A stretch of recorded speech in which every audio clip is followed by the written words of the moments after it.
ಓಂ ನಾರಾಯಣ ಶ್ರೀಯಃಪತ್ತೇ ನಿತ್ಯಾಗಣಿತಗುಣಮಾಣಿಕ್ಯ ವಿಶತಪ್ರಭಾ ಜಾಲೋಲ್ಲಾಸೋಪಹತ ಸಕಲಾವದ್ಯತಮಸೇ ಜಗಜ್ಜನ್ಮಸ್ಥೇಮ ಪ್ರಳಯರಚನಾಶೀಲವಪುಷೇ ನಮೋ ಅಶೇಷಾಮ್ನಾಯ ಸ್ಮೃತಿಹೃದಯದೀಪ್ತಾಯ ಹರಯೇ ನ ಶಬ್ದಾಬ್ಧೌ ಗಾಢಾ ನ ಚ ನಿಗಮಚರ್ಚಾಸು ಚತುರಾ ನ ಚ ನ್ಯಾಯೇ ಪ್ರೌಢಾ ನ ಚ ವಿದಿತವೇದ್ಯಾ ಅಪಿ ವಯಂ ಪರಂ ಶ್ರೀಮತ್ಪೂರ್ಣಪ್ರಮತಿಗುರುಕಾರುಣ್ಯಸರಣಿಂ ಪ್ರಪನ್ನಾಃ ಮಾನ್ಯಾಃ ಸ್ಮಃ ಕಿಮಪಿ ಚ ವದಂತೋಪಿ ಮಹತಾಂ ನಾರಾಯಣಂ ನಿಖಿಲಪೂರ್ಣಗುಣೈಕದೇಹಂ ನಿರ್ದೋಷಮಪ್ಯತಮಮಪ್ಯಖಿಲೈಃ ಸುವಾಕ್ಯೈಃ ಅಸ್ಯೋದ್ಭವಾದಿತಮಶೇಷವಿಶೇಷತೋಪಿ ವಂದ್ಯಂ ಸದಾ ಪ್ರಿಯತಮಂ ಮಮ ಸನ್ನಮಾಮಿ.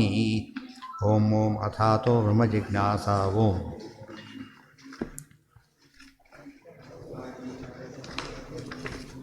ಕುಪಿತಾ ಹಿ ಫಣಚ್ಛಾಯಾ ಸಮೀಕೃತ್ಯಾಪರಂ ಸುಖಂ ಸೇವಂತೆ ಯತ್ಪದಂ ಧೀರಾಃ ತಮುಪಾಸೆ ಶ್ರಿಯಃಪತಿಂ. ಯಾವುದಾಗಿತ್ತೀಗ? ಹಾಂ, ಸಂಧ್ಯಾಧಿಕಾರ. ಸಂಧ್ಯಾ ಅಂದ್ರೇನು? ಸ್ವಪ್ನ ಅಂತಾರೆ. ಸಂಧ್ಯಾ ಅಂದರೆ ಸ್ವಪ್ನ. ಸಂಧಿಕಾಲದಲ್ಲಿ ಬರೋದು ಸಂಧ್ಯಾ. ಸಂಧ್ಯೆ ಸೃಷ್ಟಿರಾಹಿ, ಅದಕ್ಕೆ ಸ್ವಪ್ನದ ಬಗ್ಗೆ ಶುರುವಾಯಿತು. ಸ್ವಪ್ನೋ ನಾಮ ಅರ್ಥಜ್ಞಾನಾತ್ಮಕಃ. ತತ್ರ ತಾವ ಸ್ವಪ್ನಾರ್ಥಾನಾಂ ಕರಿತುರಗಾದೀನಾಂ ಪರಮೇಶ್ವರಾಯತ್ತತ ನೋಪಪದ್ಯತೆ ಅಸತ್ಯತ್ವಾತ್. ಅದನ್ನು ಕೊಟ್ಟಿದ್ದನ್ನು ಮಿಸ್ಯೂಸ್ ಮಾಡ್ಕೊಂಡ್ಬಿಟ್ರು. ಏನು ಹೇಳ್ತಾರೆ ಅವರೀಗ ನೋಡಿದ್ರಾ? ಇಲ್ಲಿ ಆದರೆ ಯಾರ್ದೋ ಅಧೀನ ಅಂತ, ಆನೆ ಅಂದರೆ ಯಾರ್ದು ಅಂತ ಕೇಳೋದು. ಕನಸಲ್ಲಿ ಕಂಡ ಯಾರ್ದು ಅಂತ ಏನರ್ಥ ಅದಕ್ಕೆ? ಕನಸಲ್ಲಿ ಕಂಡ ಆನೆ ಸುಳ್ಳು, ಜಗತ್ತು ಹಾಗೆ ಸುಳ್ಳು ಅಂತ ಹೇಳ್ತಾರೆ. ಅದನ್ನು ಹೇಳೋದಕ್ಕೆ ಹೊಟ್ಟಿಲ್ಲ ಇಲ್ಲಿ. ಇಲ್ಲಿ ಹೇಳಿ ಭಕ್ತಿ ಪಾದ ಇದು. ಭಕ್ತಿ ಹೇಳ್ಬೇಕಾದ್ರೆ ಏನು ಮಾಡಬೇಕೀಗ?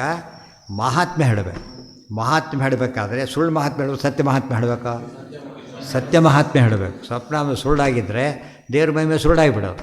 ಸತ್ಯ ಅದು. ಅದಕ್ಕೋಸ್ಕರ ಸ್ವಪ್ನ ಸತ್ಯತ್ವವನ್ನೇ ಹೇಳಬೇಕು, ಬೇರೆ ಅಲ್ಲ.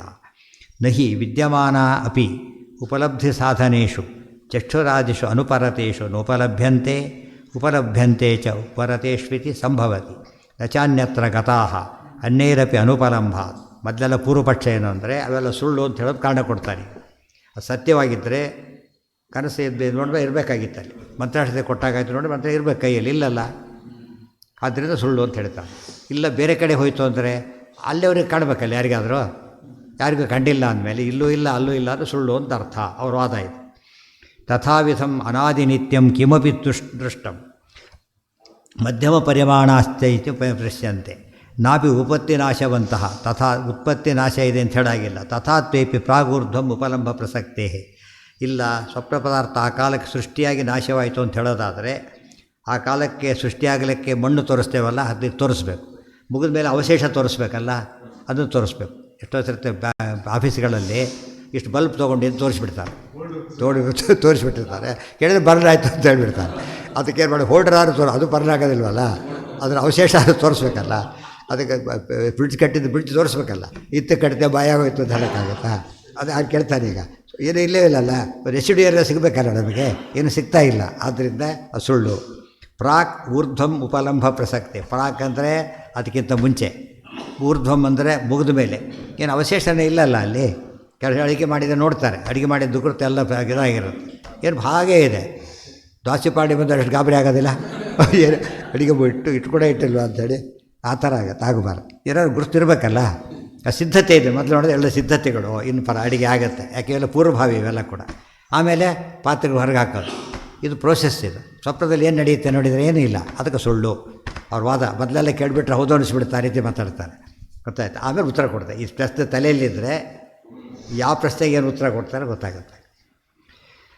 ಇತ್ತಂಭಾವೇ ಪ್ರಮಾಣಾಭಾವಾತ್. ಮುಂದೆ ಪ್ರಾನ್ ಮೃದಾದೀನಾಂ ಊರ್ಧ್ವಂ ಕಪಾಲಾದೀನಾಂ ಹೇಳಿದ್ರು. ಮೊದಲು ಗುಂಡು ತೋರಿಸ್ತಾರೆ, ಆಮೇಲೆ ಕಪಾಲ ಅಂದ್ರೇನು? ಪೀಸ್ಗಳು. ಗಡಿಗೆ ಮಾಡಿದ್ದಕ್ಕೆ ಮೊದಲು ನೋಡಯ್ಯ ಗಡಿಗೆ ಮಣ್ಣಿದೆ, ಆಮೇಲೆ ಏನಿದೆ? ಎರಡು ಹೋಳಿದೆ ಆಯಿತಾ? ಇದು ಘಟ ಇದ್ದಿದ್ದಕ್ಕೆ ಸಾಕ್ಷಿ. ಆ ರೀತಿಯೇ ನಚೈತೇಷಾಂ ತತ್ಕಾಲೀನ ಜನ್ಮನಿ ಉಪಾದಾನಂ ನಿಮಿತ್ತಂಚ ಪಶ್ಯಾಮಃ. ಆ ಕಾಲಕ್ಕೇ ಉಪಾದಾನ ನಿಮಿತ್ತ ಹೋಗ್ಲಿಕ್ಕೆ ಸಾಧ್ಯ ಇದೆ, ಸುಳ್ಳೋದು. ಕೃತಾಂಚ ನ ತಾವತ್ ಜೀವಾತ್ಮ ಕರ್ತಾಚ ತಾವತ್ ಜೀವಾತ್ಮ. ಇಲ್ಲೂ ಕೂಡ ಯಾರಪ್ಪ? ಜೀವಾತ್ಮ. ಕನಸು ಕಾಣೋದು ಯಾರು? ಜೀವ. ಕರ್ತ ಯಾರು? ಅವನೇ. ಅವನು ಹೇಳಿದ ಮಾತುಗಳಿವೆ, ಅವನೇ ಕರ್ತ. ಅಂದಮೇಲೆ ಜೀವಾತ್ಮ ದ್ರಷ್ಟು ನಿರ್ವ್ಯಾಪಾರತ್ವ. ಆದರೆ ಅವನ ವ್ಯಾಪಾರ ಇಲ್ಲೇ ಇಲ್ಲ. ತಾನೇ ಕನಸು ಕಾಣೋದಾಗಿದ್ದರೆ ಕೆಟ್ಟ ಕನಸು ಕಾಣ್ತಿದ್ನಾ?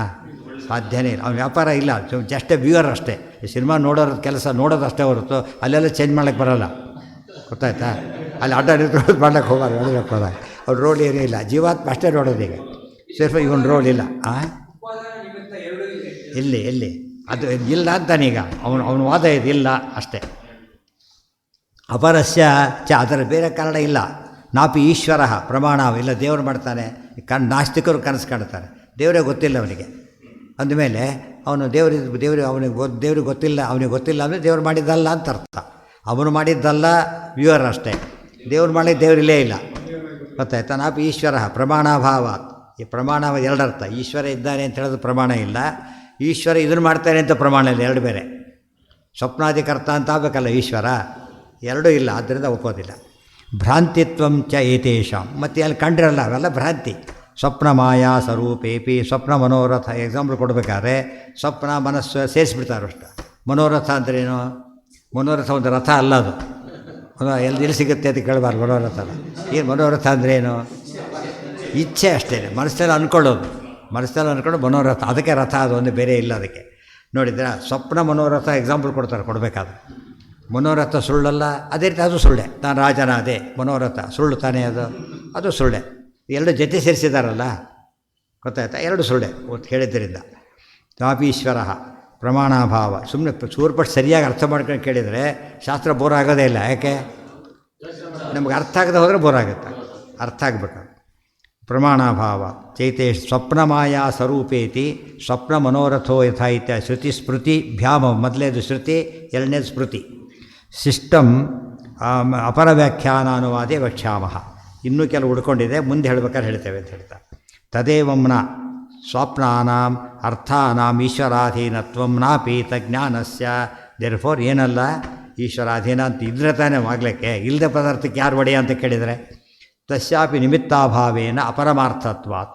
ಮತ್ತು ಇಷ್ಟಾದರೂ ಕೂಡ ನಿಮಿತ್ತನೇ ಇಲ್ಲದಕ್ಕೆ, ಸತ್ಯವಾಗಲಿಕ್ಕೆ ಕಾರಣನೇ ಇಲ್ಲ. ನತಾವತ್ ಚಕ್ಷುರಾದೀನಾಂ ತನ್ನಿಮಿತ್ತತ್ವಂ ತೇಷಾಂ ಉಪರತತ್ವ. ಇಲ್ಲ, ಕಣ್ಣಲ್ಲಿ ನೋಡ್ತಾನಲ್ಲ, ಕಣ್ಣು ಅಲ್ಲ ಕಣ್ಣೇ, ಆ ಕಣ್ಣೇ ಬೇರೆ, ಈ ಕಣ್ಣೇ ಬೇರೆ. ಈ ಕಣ್ಣಿಗೆ ಕಂಡಿದ್ದಲ್ಲ ಅದು. ನಾಪಿ ಮನಸಃ ರೂಪಾಧಿಮತ್ಯರ್ಥೆ ಸ್ವಾತಂತ್ರ್ಯ ಅಭಾವಾತ್. ಮನಸ್ಸಿನ ರೋಲು ಕೂಡ ಇಲ್ಲ. ಯಾಕೆ? ಮನಸ್ಸಿನ ರೋಲ್ ಬರೋದು ಸ್ಮರಣೆ ಬಂದಾಗ ಮಾತ್ರ. ಪದಾರ್ಥಗಳೆಲ್ಲ ಕಾಣುತ್ತೆ, ಕಣ್ಣಿನ ಕೆಲಸ ಅದು, ಮನಸ್ಸಿನ ಕೆಲಸ ಅಲ್ಲ. ದೇರ್ಫೋರ್ ಮನಸ್ಸಿನ ರೋಲು ಇಲ್ಲ, ಇಂದ್ರಿಯಗಳ ರೋಲು ಇಲ್ಲ. ತೇಷಾಂ ಉಪರತತ್ವಾತ್. ಅಲ್ಲ, ಅವನು ಹೇಳೋದೇನೆಂದರೆ ಮಾನಸ ಫಸ್ಟ್ ಅಲ್ಲ ಅಂತ ಹೇಳಿಬಿಟ್ಟ, ಮನಸ್ಸಿಂದ ಅಲ್ಲ ಅದು. ಯಾಕೆ? ಇಲ್ಲೇ ಇದ್ರೆ ತಾನೇ ಮನಸ್ಸಿಂದ ಆಗಲಿಕ್ಕೆ, ಇಲ್ಲೇ ಇಲ್ಲ. ಕಣ್ಣುಗಳ ವ್ಯಾಪಾರ ಇಲ್ಲ. ನಾಪಿ ಮನಸ್ಸ ಯಾತಕ್ಕೆ? ರೂಪಾಧಿಮತಿ ಅರ್ಥೆ. ಮನಸ್ಸಿಗೆ ಇಲ್ಲ ಅಂತ ಹೇಳೋದು ಸಿಂಪಲ್ಲು. ಮನಸ್ಸಿನ ಕೆಲಸ ಏನಪ್ಪ? ಸ್ಮರಣೆ ತಂದ್ಕೊಡೋದಷ್ಟೇ. ಪ್ರಮಾಣ ಪದ್ಧತಿ ಮರಿಬಾರ್ದು. ಮನಸ್ಸಿನ ಪರ್ಪಸ್ ಏನು? ಸ್ವಾತಂತ್ರ್ಯೇಣ ಸ್ಮರಣ ಸಾಧನಂ ಮನಃ. ಸ್ಮರಣೆ ತಂದುಕೊಡೋ ಇಂದ್ರಿಯ ಮನಸ್ಸಷ್ಟೇ, ಗೊತ್ತಾಯ್ತು? ಇಂಡಿಪೆಂಡೆಂಟ್, ಉಳಿದೆಲ್ಲ ಮಿಕ್ಸ್ ಆಗುತ್ತೆ, ಗೊತ್ತಾಯ್ತಾ? ಇಲ್ಲಿ ಏನು ಈ ರೋಲೇ ಇಲ್ಲದ್ರು. ಸ್ವಾತಂತ್ರ್ಯಾಭಾವ. ಅತಯೇವ ನ ಸಾಕ್ಷಿಣಃ ಇಂದ್ರಿಯ ಅಪ್ರವೃತ್ತೋ ಲಿಂಗಶಬ್ದಶೋರಪಿ ನಾವಕಾಶ. ಸಾಕ್ಷಿ ಪ್ರಶ್ನೆನೇ ಬರಲಿಲ್ಲ. ಯಾಕೆ? ಅದು ಬಿಯಾಂಡ್ ಆಲ್ ದೀಸ್ ಥಿಂಗ್ಸ್. ಮನಸ್ಸು ಲಿಂಕ್ ಆದರೆ ಮಾತ್ರ ಸಾಕ್ಷಿ ಕಾಣೋದು. ಕಾಣೋದೇ ಇಲ್ಲ ಅಂದರೆ ಸಾಕ್ಷಿ ರೋಲು ಇಲ್ಲ. ಅದು ಸಾಕ್ಷಿ ವೇದ್ಯ ವಿಚಾರ ಅಲ್ಲ ಅದು. ಇಂದ್ರಿಯ ಅಪ್ರವೃತ್ತವು ಲಿಂಗಶಬ್ದಯೋರಪಿ ನಾವಕಾಶ. ಇಂದ್ರಿಯಗಳಿಗೆ ಪ್ರವೃತ್ತಿ ಇಲ್ಲ ಅಂದಮೇಲೆ ಲಿಂಗ ಅಂದ್ರೇನೋ ಯುಕ್ತಿ, ಅನುಮಾನ ಮಾಡಾಗಿಲ್ಲ. ಆಮೇಲೆ ಆಗಮನೂ ಹೇಳಾಗಿಲ್ಲ. ಯಾತಕ್ಕೆ?